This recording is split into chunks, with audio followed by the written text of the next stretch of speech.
नरेंद्र मोदी की क्या कामयाबी का राज है? वो इलेक्शंस कैसे जीत जाते हैं? फरवरी में इसी साल में आरएसएस के जो लीडर है मोहन भागवत, उन्होंने कहा था कि 10, 15 या 20 साल के अंदर हम अखंड भारत एस्टैब्लिश कर देंगे। एक्शन हुआ बॉर्डर पे, जम्मू कश्मीर बॉर्डर के ऊपर, जहां पर भारत की फौजों ने लिटरली डायरेक्टली एंगेज करा है पाकिस्तानी आर्मी को। इलेक्शन है, ये बड़ा इंपॉर्टेंट था कि इसमें इज्जत बेइज्जती का मसला होता है हमारे South Asia, India, Pakistan, Bangladesh, Indian area के अंदर ना। तो ये स्टेटमेंट उन्होंने दी थी। उन्होंने कहा था कि ये गाड़ी चल पड़ी है, ये गाड़ी का ब्रेक नहीं है, ये गाड़ी का सिर्फ एक्सेलरेटर है, हम एक्सेलरेटर से पाँव नहीं उठाएंगे और ये पूरा अखंड भारत जब तक नहीं बन जाता। पैलेस्टीन, ये एक इशू बना के इनको कश्मीर और पैलेस्टीन को कहीं ना कहीं जोड़ के create a global sort of a trend, जहां पर भारत के ऊपर भी जैसे जिस तरह से इसराइल के ऊपर कभी कभार प्रेशर डालने की कोशिश की जाती है, भारत की भी उसकी प्रेशर डालने की कोशिश की जाए। तो ये अरविंद केजरीवाल साहब को देखेंगे तो दोनों की पार्टी में, दोनों के ऑब्वियसली बहुत ऑरा में फर्क है। मोदी ग्लोबल लेवल का लीडर है।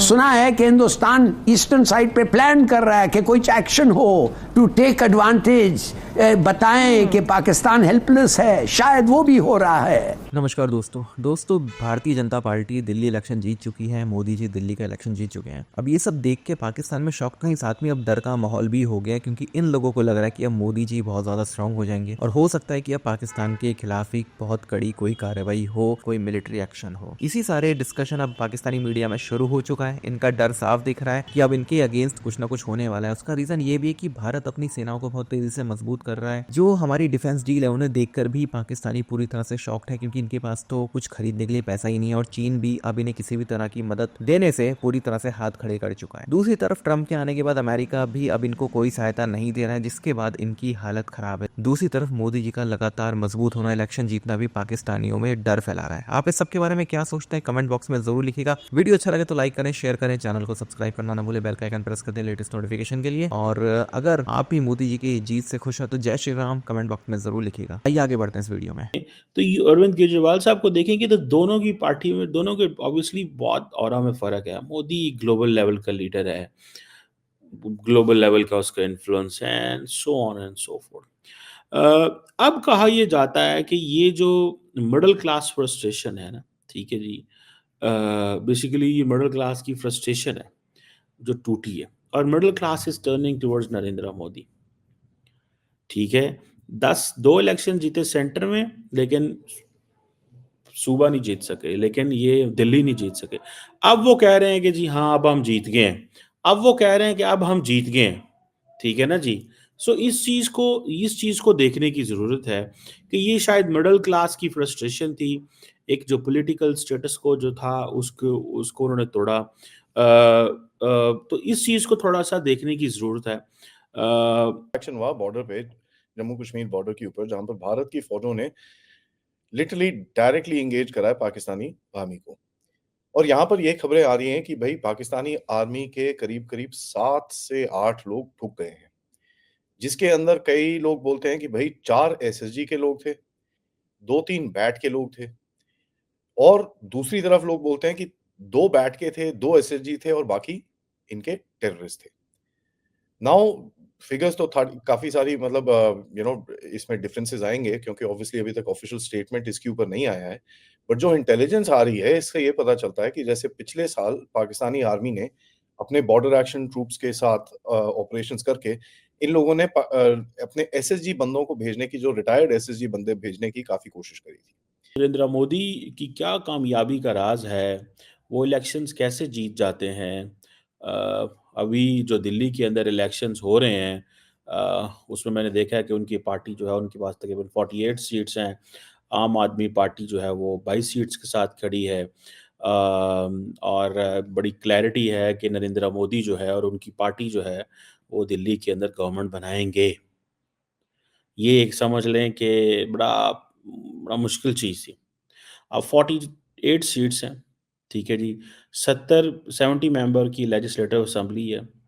आम आदमी पार्टी के पास 22 सीट्स हैं, as per the election commission of India का ये जो डाटा है। अब क्वेश्चन ये है कि ऐसी पार्टी जो जीतती है, हाफ ऑफ हाफ जो मार्क जीती है, 35 जीतती है, वो गवर्नमेंट बना सकती है। सो ये कहा जाता है कि ये जो इलेक्शन है ये बड़ा इम्पोर्टेंट था कि इसमें इज़्ज़त बेइज़्ज़ती का मसला होता है हमारे South Asia, India, Pakistan, Bangladesh इन एरिया के अंदर ना, कि जी बीजेपी का इज़्ज़त-बेइज़्ज़ती का मसला है, आम आदमी पार्टी की इज़्ज़त-बेइज़्ज़ती का मसला है, कांग्रेस तो खैर बाहर थी सारी गेम में। ठीक है जी।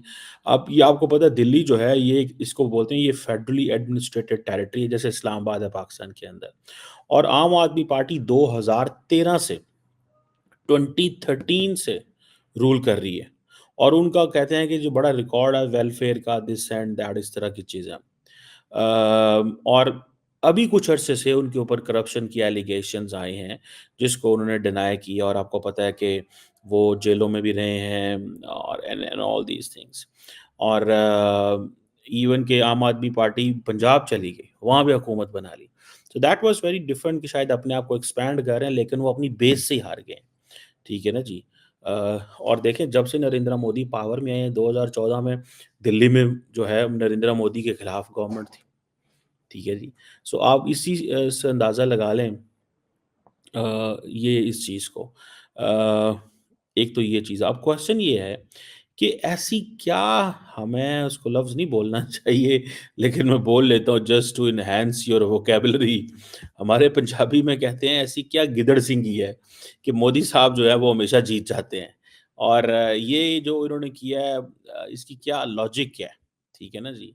और इसके ऊपर बात करते हैं कि देखिए सबसे पहले you have to establish the reasons what happened basically।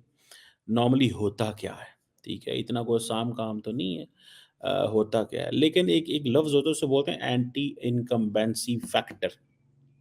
जो उस वक़्त जो रूलिंग पार्टी होती है उसका एक एंटी इनकम्बेंसी फैक्टर होता है। ठीक हो गया जी?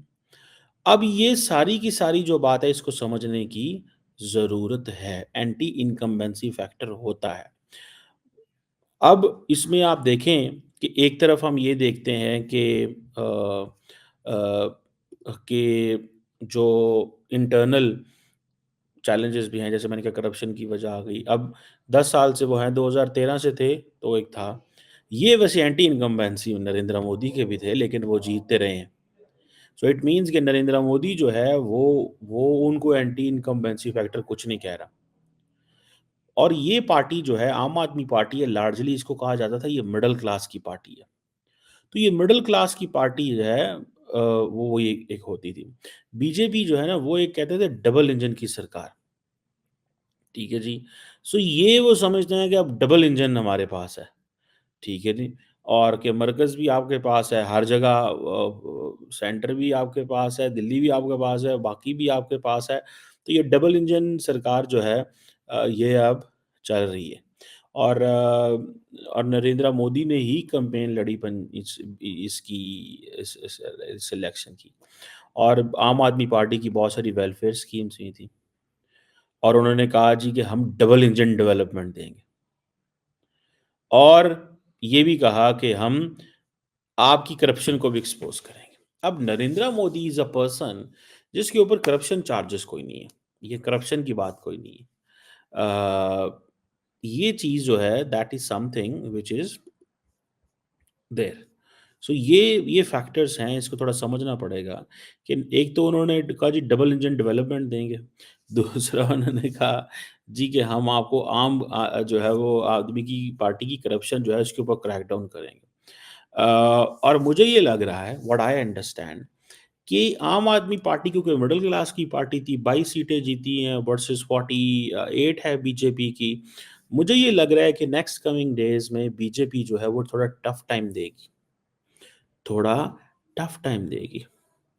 और वो टफ टाइम किसको देगी? वो टफ टाइम देगी आम आदमी पार्टी की लीडरशिप को। ये जो करप्शन वाले केसेस हैं इनको वो थोड़ा लेजिटिमेट करेंगे। इट आल्सो मीन्स कि जो आम आदमी पार्टी है इट लॉस्ट